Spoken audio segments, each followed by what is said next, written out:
So you have a lot of titles in your name. Where did it all start? When did you want to become an animator? I kind of fell into animation. I was doing film production work in the mid-'90s and I was ready for a change. So I started looking into the latest trends, and it was about the time Jurassic Park came out.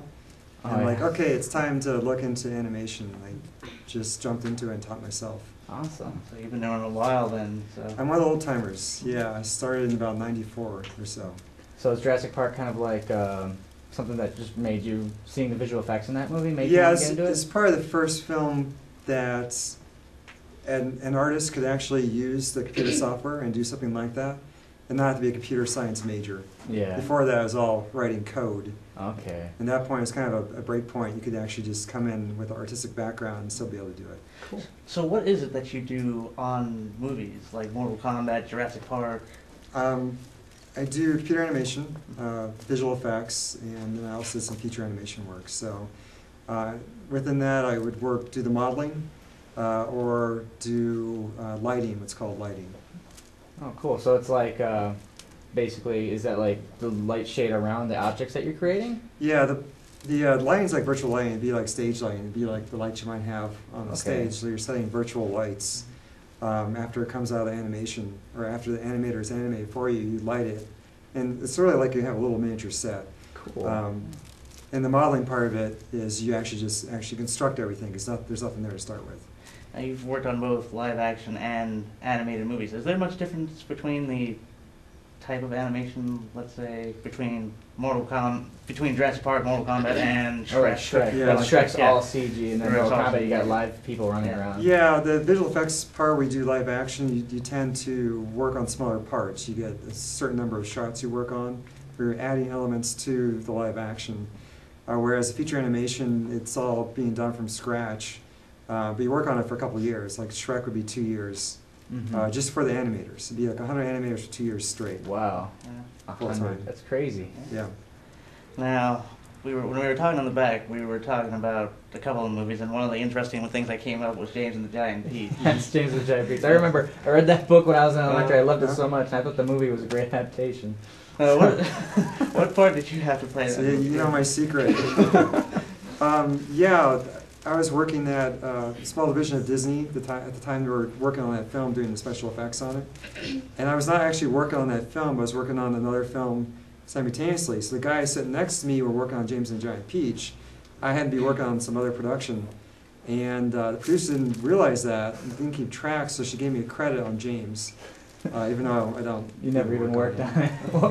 What movie were you working on at the time? I don't remember. It might have been some Disney film. Might have been something like Big Bully, or I can't think of it. It'd been some Disney comedy, I think, at the time. Now, you've also been working for the past few years on the Damn Short Film Festival. Tell us how that came about. Damn Short Film Festival. Yeah, we're going to our 6th year.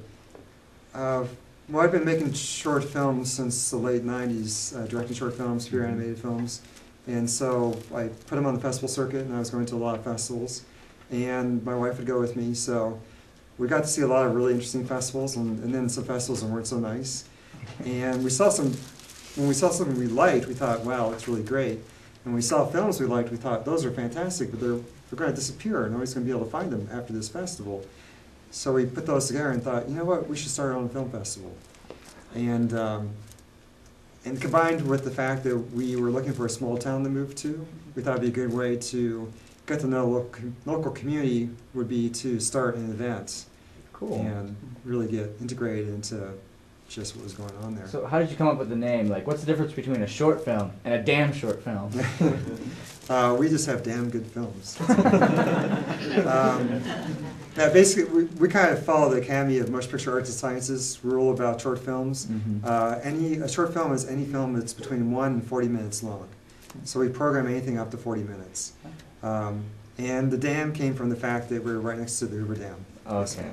So, and we love those puns down there. It's like best dam this, best dam that. Where's the damn bathroom? Yeah, all those things. So. And you recently, a couple of years ago, you found a bigger venue for the Damn Short Film Festival. Yeah, we're really happy. We're in the Boulder Theater now. The Boulder Theater is a historic theater. It was built in, I think, 30s. Can't remember what year exactly, but it was the Wow. first building in the entire state that had air conditioning. And it was actually built for the dam workers who were building the Hoover Dam. So it was a movie theater. It's kind of changed over the years. It's now actually a live stage theater, but we convert it into a movie theater when we come in. Awesome. So you also do animating, and you've written your own short films. Do you like writing? Is it something that you want to do more of? Yeah, my short films, I don't really write them because they're very surreal animation, so I tend to just okay. make them up as I go. They're very avant-garde. Writing, I mean, I've written software books, which is more technical, and I do enjoy that aspect of it. Do you find it more frustrating when it is technically your own project compared to one of these other? Well, if you work at a studio, you're one small piece of a big machine, and you Right. do have to do your work and be on time, but you're part of a large organism. When you work on a small short film, it's either myself and a very small group of volunteers, and there's nobody else to rely on. Yeah. So you're the one staying up late making sure the render's going. You're the one that's like yelling at your computer because it's not Yeah. working right. You get all the stress as opposed to when there's Yeah, 100 guys there's working on like Shrek. You know, Yeah, there's something wrong with spread your out. computer at a studio, you call the tech guy to come over, or the software glitch, you call the R&D department, or whatever it happens to be, or you get together with your supervisor. When you're on your own, if you're the director and the lead animator, you just have to get it done. Yeah. So You've worked on actually a lot of films. Is there like a favorite film that you've worked on, or a favorite thing you've designed in a film that you had fun doing? Oh, that's an interesting question. They've all been fun. There's been fun aspects to them all. Like I know on Shrek, I enjoyed lighting Shrek because he was really easy to light. 2 or 3 lights and you're done. As compared to some of the other characters which were really difficult to light, I didn't like them. But there's always individual little shots are kind of fun. I think in terms of visual effects, I think what's really fun is creating a shot and making it look good enough that people don't know what you did to it, Oh yeah. where you're tricking somebody. Like, oh yeah, I put that building back there, or I removed that mountain, or I put that car in there that wasn't there, and then the average person won't even know it's been done. Awesome. So that's fun. Is there a least favorite thing or project? Something that you found really, really annoying to make? Annoying, yeah. I think the most annoyed, that's hard to say. They're all very interesting. Sometimes the things you're doing are very mundane. You're putting some really tiny detail in. Like one time on the shot on Congo, I think it was, they had a product placement deal with like Pepsi to put a Pepsi can in the shot, and they screwed up and they left the Pepsi can out of the shot, and and it's too expensive to go back and shoot it again. So they called up panicking and saying, we got to get this Pepsi can into the shot. And so we made a CG can and put it in there as computer graphics, and nobody can ever tell if it was fake. Sometimes it's like something really simple, but the simple things are often very challenging. It's like, well, how do we do this within a day? You have to model it, light it, and make it look like it's really there. All that work just for a Pepsi can. Well, otherwise it would have gotten, some kind of contract issue that would have gotten in big trouble. So, Definitely. yeah. And you've done 2 books? Just finished my 4th book. Fourth book. Wow. Fourth book. Wow. What was the first book you wrote? They're very technical. They tend to be for high-end 3D animation. The first one has a long name. It's Advanced Maya Texturing and Lighting. Maya is just a 3D program a lot of people use in the industry. Okay. And let's see.